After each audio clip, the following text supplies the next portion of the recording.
In 1993, the FAA started warning pilots to stay away from a certain section of airspace over Alaska. The U.S. government was experimenting with a new breed of high-altitude electronic technology that was significantly altering the Alaskan airspace. The experiments continue to this day, and critics are warning that this project could have global effects that will destroy our planet.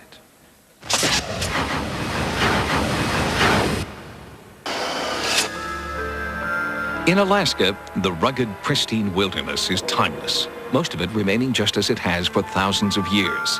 In the midst of all this natural beauty, just outside the small town of Gakona, stands an enormous and seemingly harmless antenna farm. It is a $100 million Air Force project known as HAARP, and critics of the soon-to-be completed facility charge it just may turn out to be the ultimate doomsday machine. It's got all the marks of Dr. Strangelove on it. HAARP is an acronym for High Frequency Active Auroral Research Program. According to program manager John Hesher, HAARP is a research facility designed to study the ionosphere. All the military have communications, surveillance, navigation systems whose paths either traverse the ionosphere or reflect from it. And so we need to be very careful about what we know about it and how we study it.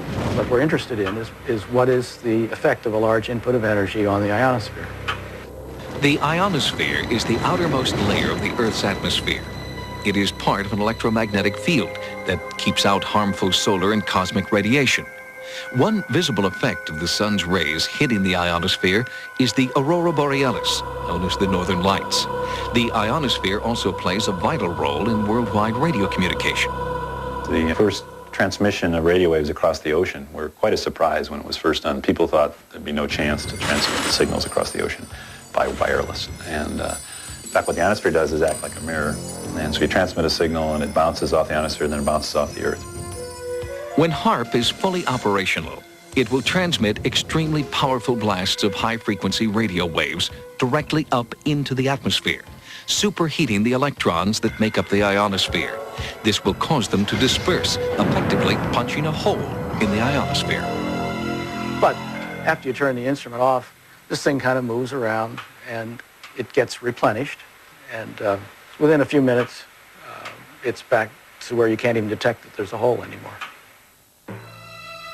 The Air Force says that manipulating the ionosphere and studying the effect will allow them to improve the efficiency of communications, navigation, and surveillance systems. But researchers outside the military see HAARP as a high-tech weapon with global implications. The way I see HAARP as it is right now, it is a premier, top-notch, high-energy radio physics experiment and has definite military applications. Journalist Mark Farmer lives in Alaska and has written about the potential impact of HAARP for both Jane's Defense Weekly and Popular Science magazine. He believes that HAARP will be used to take giant X-rays of Earth. Earth-penetrating tomography is a technique using extremely low-frequency radio waves. Today in geophysical probing, scientists will use explosives or a machine that thumps the ground to produce these waves, but HAARP will stimulate the auroral electrojet to make an antenna thousands of miles long that will emit these ELF waves. Farmer's research indicates that the extremely low-frequency waves would be capable of penetrating several kilometers into the Earth, ferreting out nuclear storage facilities and other underground military installations. This is producing surveillance systems able to detect stealthy cruise missiles and aircraft. These are systems that will enable us to communicate at higher data rates and at greater distances with our ballistic missile submarines. While the Air Force insists HAARP is not an offensive weapon and is necessary for continuing national security, Alaska native Nick Begich proposes a different scenario in this new book.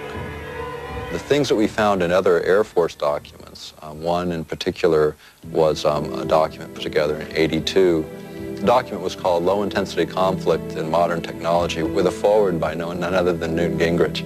In one section spoke about using radio frequency radiation transmitters for disrupting human thinking, for basically debilitating troops invisibly by being able to bombard them with radio frequency that was tuned to just the right frequency, in just the right waveform, so as to totally disrupt their mental process and basically debilitate those troops.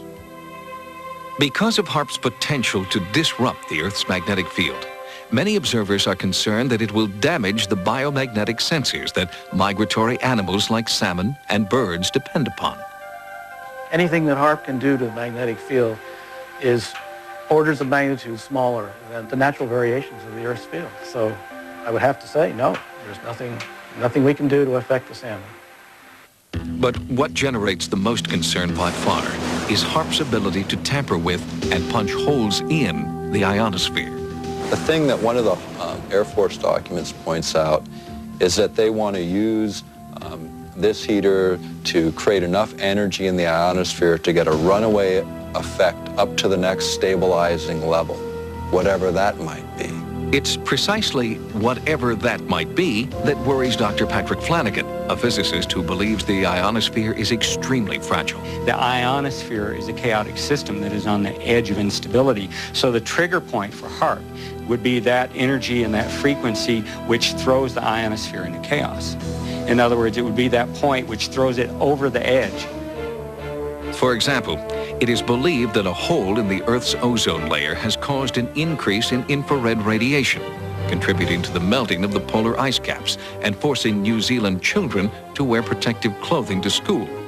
Flanagan and others believe the potential danger from a hole in the ionosphere is much greater.